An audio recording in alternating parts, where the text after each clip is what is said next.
Grr. How did I get into this mess? That's far enough. You cannot run forever, Mr. Phoenix Wright.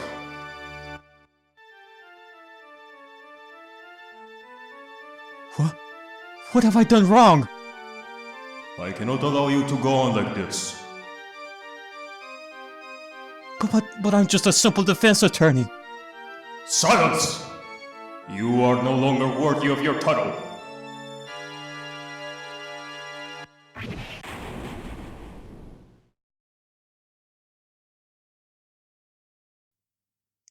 I've had this dream before. Someplace. Some time ago. As if this day was written into my destiny. Today, I'll stand in court as a lawyer. To prove a killer innocent.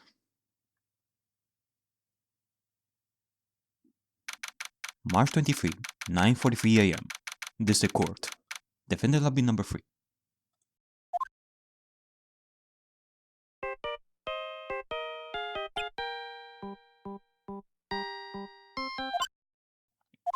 Hello, this is Phoenix Wright. You don't look so well, dude. You're gonna prove me not guilty today, right?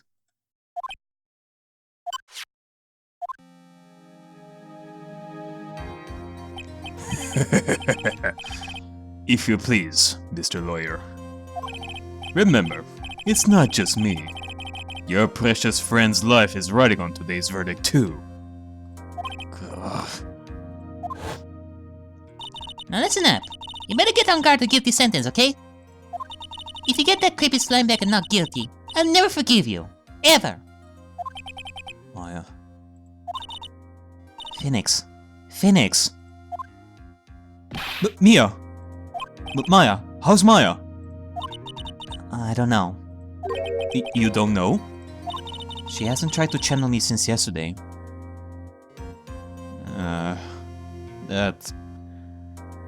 That cannot be good. Mia. What am I supposed to do?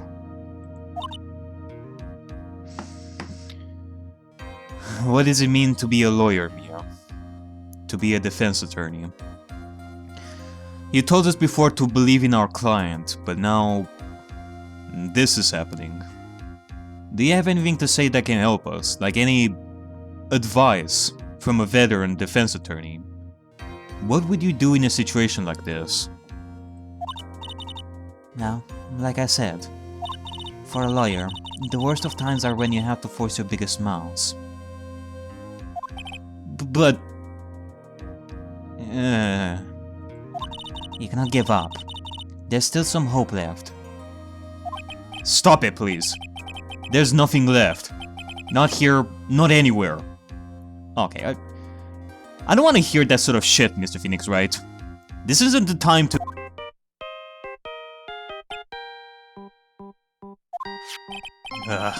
Is it accursed on guard again?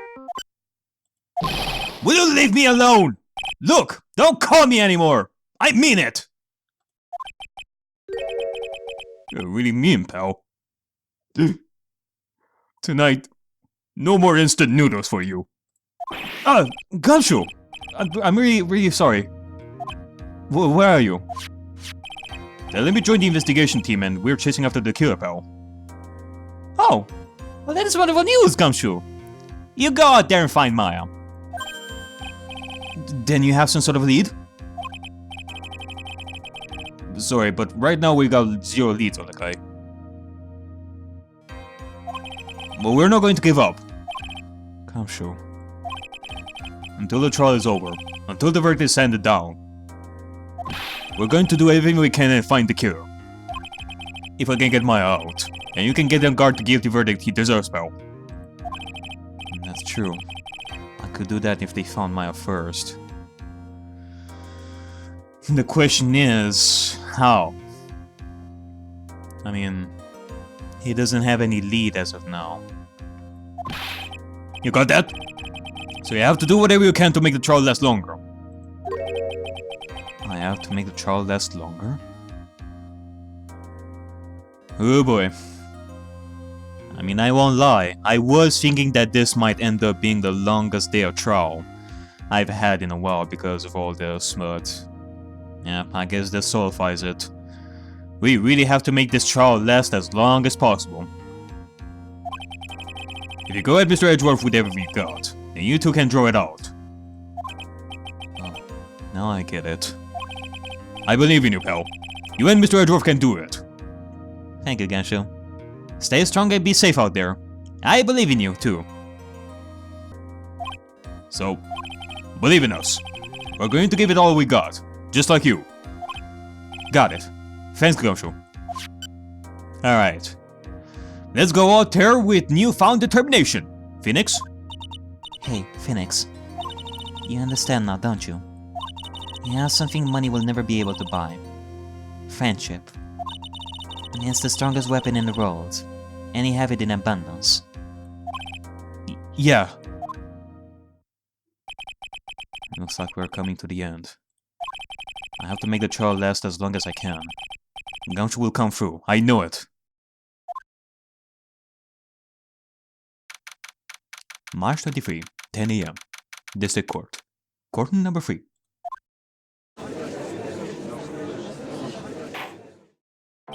Court is now in session for the trial of Matt on guard.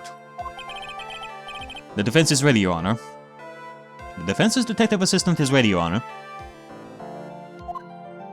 The prosecution has been ready for a while, Your Honor.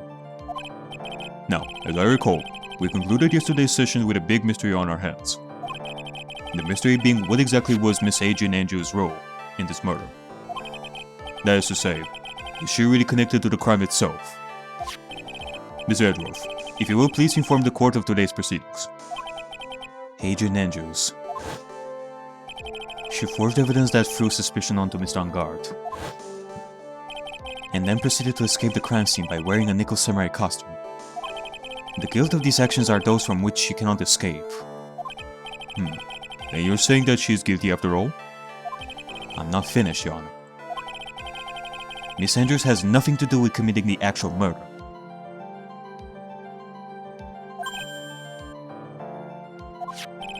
I would like to direct the court's attention to this card. What is that? It looks like a show. And this is the calling card of a certain assassin. Assassin, you say? Huh. So I guess the judge doesn't know about Shea the killer? I mean, I guess it makes sense. Shelley always tries to keep it clean, without having trials be conducted in the first place.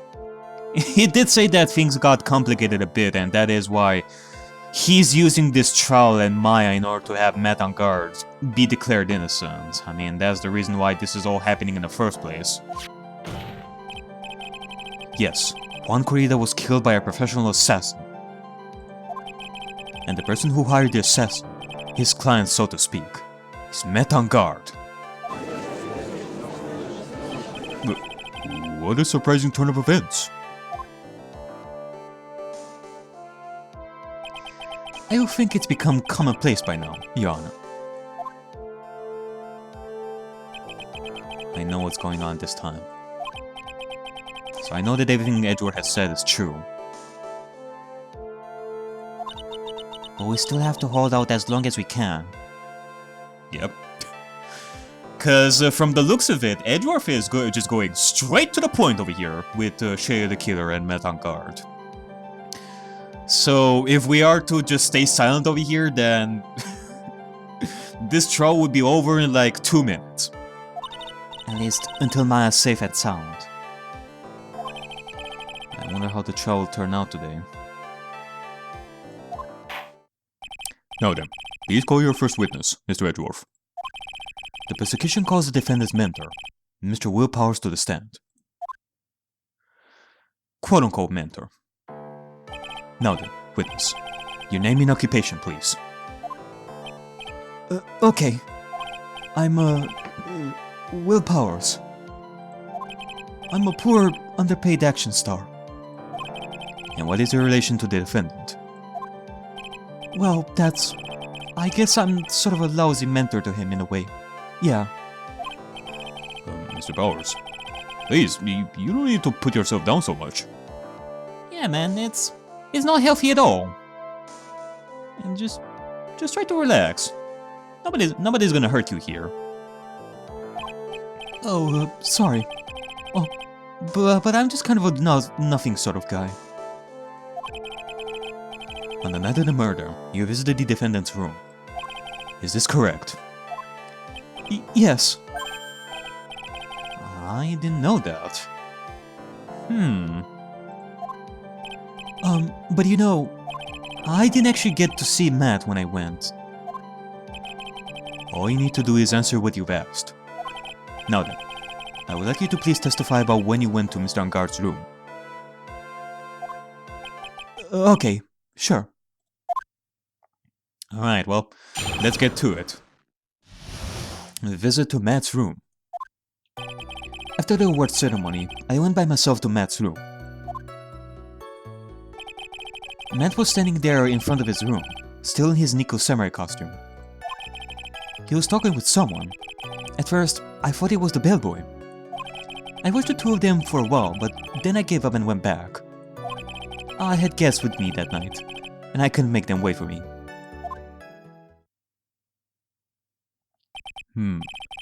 Nothing sounds out of place in Mr. Powers' testimony. And talking with the bellboy is no big deal. Or is it? It's a mystery, sir. If one assumes that the person Mr. Angard was speaking with was an ordinary bellboy, what are you implying? Oh, Mr. Wright. Let's have your cross-examination, shall we? Looks like we're in another sticky situation. Huh? A trap. Can't you smell it, Phoenix?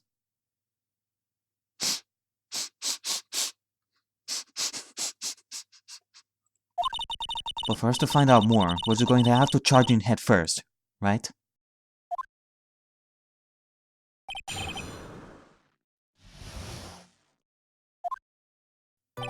After the award ceremony, I went by myself to Matt's room. The defendant's room? Why did he go there?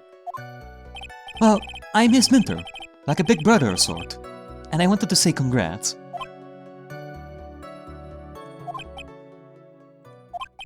What's wrong? Why did you stop? Mr. Wright! What was it? What is it? You're going to try to trick me into a corner, aren't you? Huh?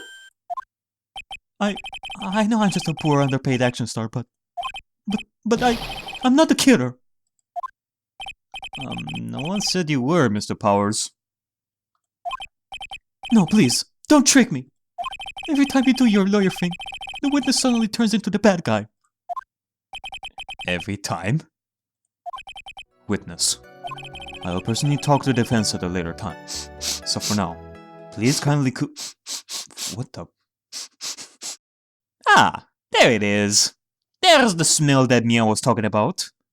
The smell of a person that didn't shower for a long time. Oi. So for now, please kindly cooperate and continue with your testimony.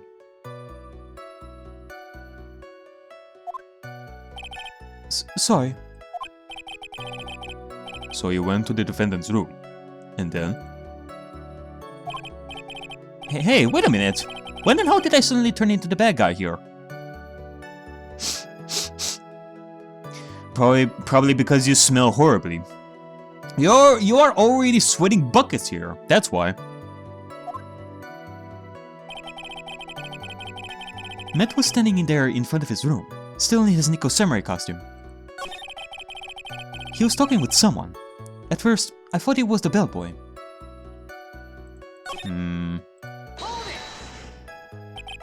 Are you sure that was Matt Angard? Yeah, I'm sure. He wasn't wearing the Nico samurai mask then. If that's the case, then he really cannot be mistaken.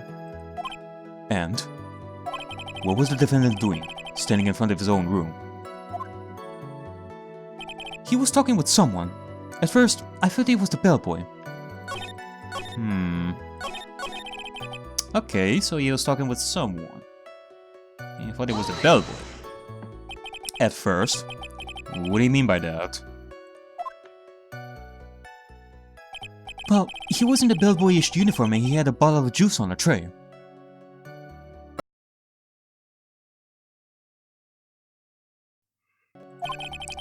Sounds like an ordinary bellboy to me.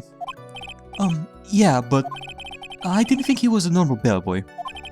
And why was that? Why did I think that, Mr. Wright?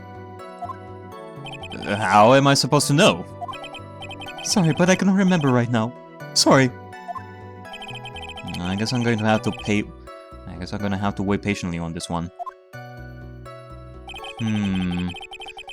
I watched the two of them for a while, but then I gave up and went back. You saw the two of them, the bellboy and the defendant, together, correct? Yeah, the bellboy just wanted to say congrats. Now, while you were watching the two of them, did you notice anything strange? No, I did feel something weird. I think it was because Matt, he gave the bellboy a tip. A tip? But that's a perfectly normal thing to do. So, how long did you watch the two of them? No more than a minute or two, I think. I had guests with me that night, and I couldn't make them wait for me. So, who are these guests you're talking about? You guys, of course. You and Maya and Little Pearl. I thought it would be really rude since I invited you guys, if I disappeared on you. So I went back to my seat pretty soon after seeing Matt in the hallway. This is like squeezing water from a stone. It's probably pointless to press further. Do you remember this incident? Did Mr. Powers leave his seat that night? I don't remember that happening at all. Maya was making such a racket in her hyper state. I ended up focusing on her. I see.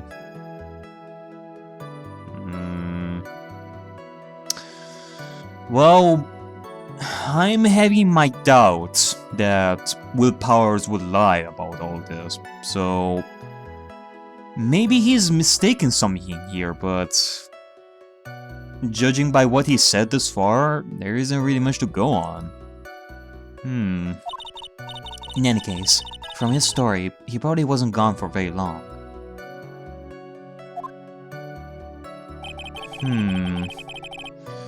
Okay, let me just think about this for a second. After the ceremony, he went by himself to Matt's room. Matt was standing there in front of his room, still in his Nico Samurai costume. He was talking with someone. At first, he thought he was the bellboy.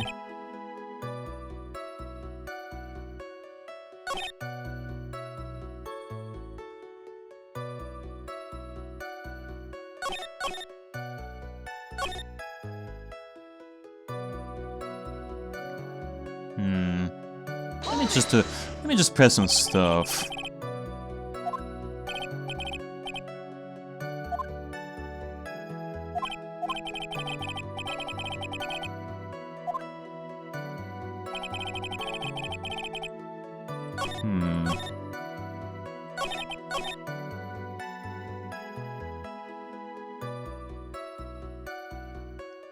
Okay, let me see about this once again. At first? What do you mean by that? I mean, I think you're having some doubts over here, Will Powers. You thought there was somebody else? I didn't think he was a normal bellboy.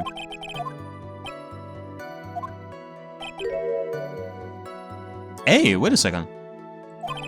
Actually, Mr. Powers, only a few minutes ago you stated... you know, I did feel something weird. I think it was because Matt, he gave the bellboy a tip. Could it be that you felt something strange about the tip-giving instant itself? Oh, okay. So I guess that was it.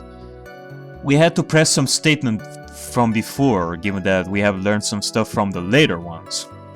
Okay, well, that's good. I guess when in doubt, check statements like multiple times. Ah, yeah, that's it. You really know your job. Mr. Edgeworth. Yes, Your Honor. This bellboy, he wasn't an ordinary one, was he? Perhaps we should let the witness tell us. Very well. Mr. Powers, please amend your testimony. You mean about the bellboy, right? Matt gave the bellboy a tip. So he gave the bellboy a tip. What's so strange about that? Well, you see, Matt's not a poor penny pincher like me. I was trying to figure out how much it was because the tip really shocked me. How much it was? But that's when something even more surprising happened. The bellboy was putting the tip he got in his pocket. And that's when I got my first good look at the guy's face. I was really shocked. I'm afraid I don't follow at all. I think I may have an idea over here. Yeah, it sounds like Mr. Powers was surprised twice by this event. I wonder which one of his shocking moments I should ask about. Well, I am thinking about something. I think I'm getting it.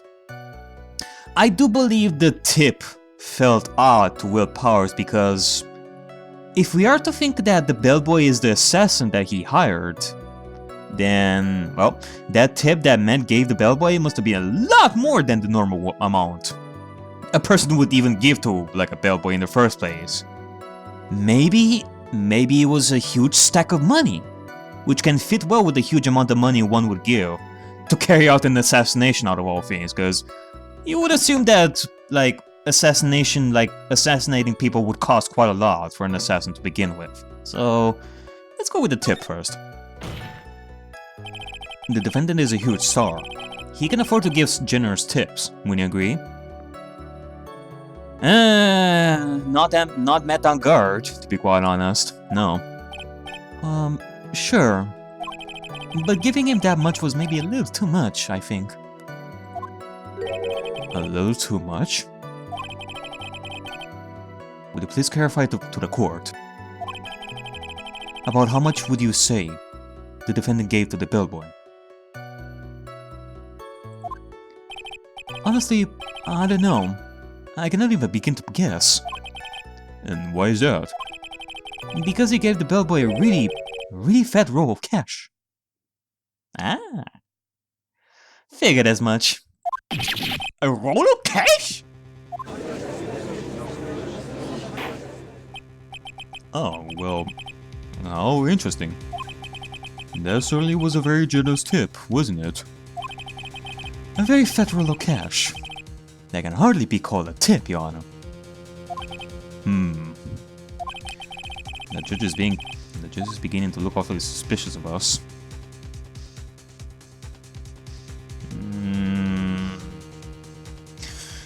Well, we could raise an objection, but wouldn't that imply that we are defending Matt on guard? In which case, I mean, we can wait and see. I mean, there's also the fact that we don't get any penalty for this. I hope. There's nothing I can really object to here. I mean, who can argue that a fat roll of money isn't really odd? So supposing that roll of cash was not a tip, then what was it? Payment, Your Honor. Payment? Isn't it obvious? For the murder of Mr. Juan Corrida. Then the bellboy the witness saw. Yes, he was the assassin.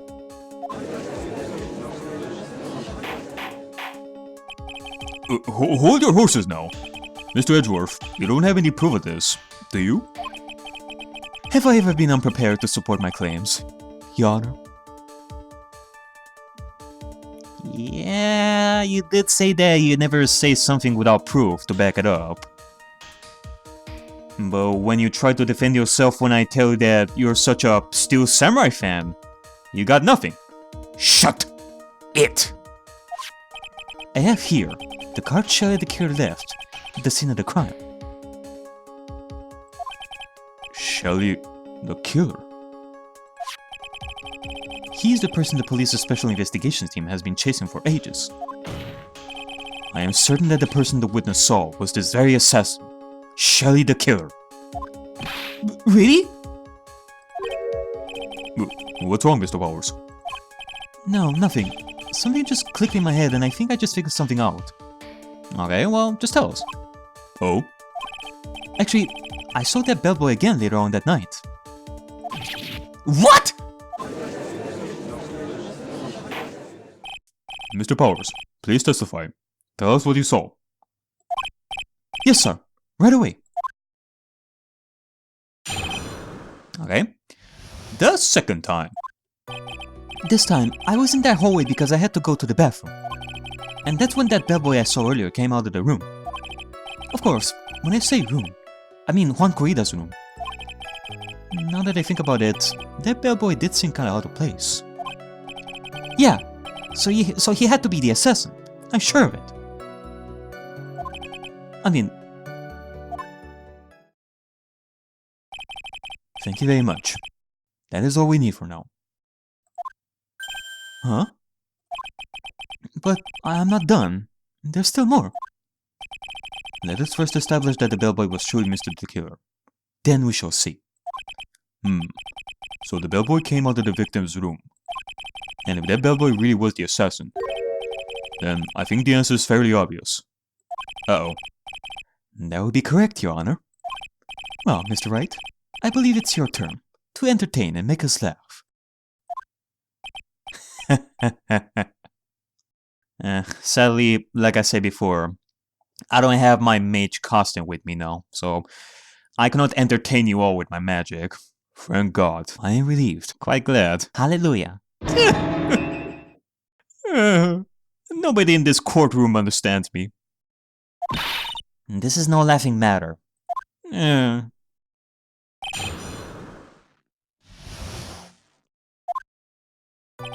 This time, I was in that hallway because I had to go to the bathroom. And what time was it? Well, I don't remember.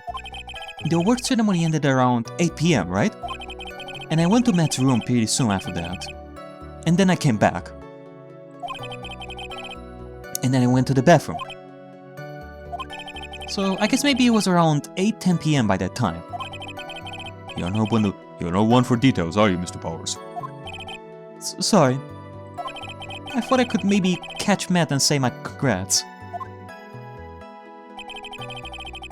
And that's when that bellboy I saw earlier came out of the room.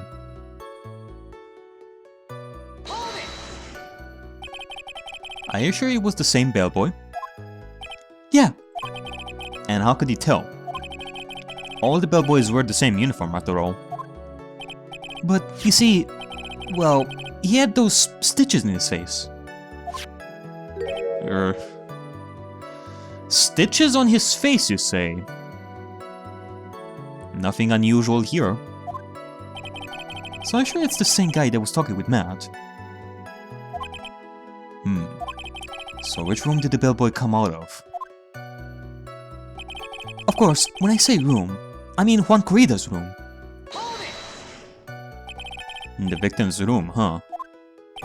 Yeah, the one with all the really pretty flowers and teddy bears. It was Juan's room, alright. Words cannot describe how screwed I am.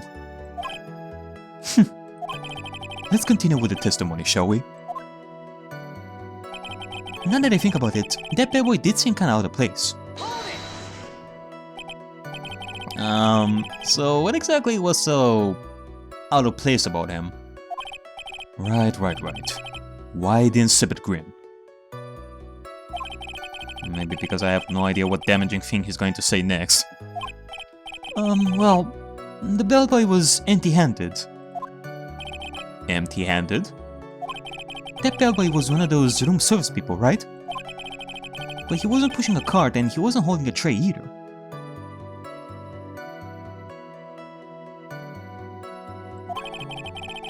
You call that a little strange too, wouldn't you? I agree, that is a bit strange, Mr. Powers.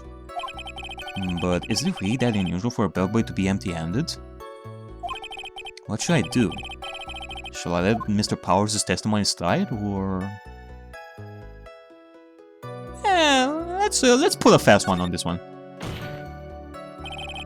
There is nothing strange or unusual about an empty-handed bellboy.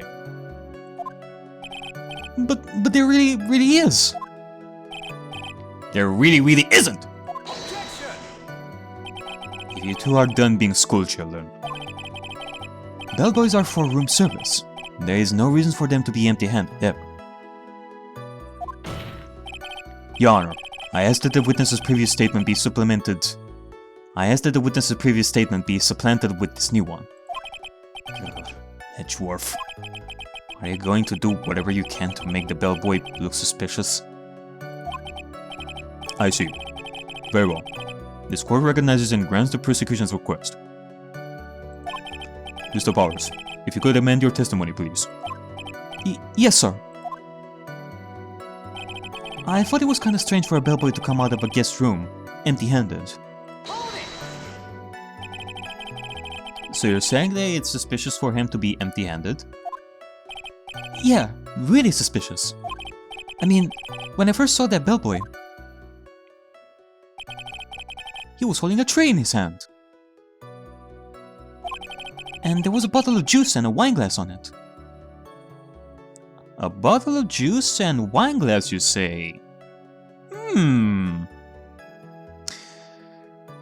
Man, speaking of juice, I really want some right now.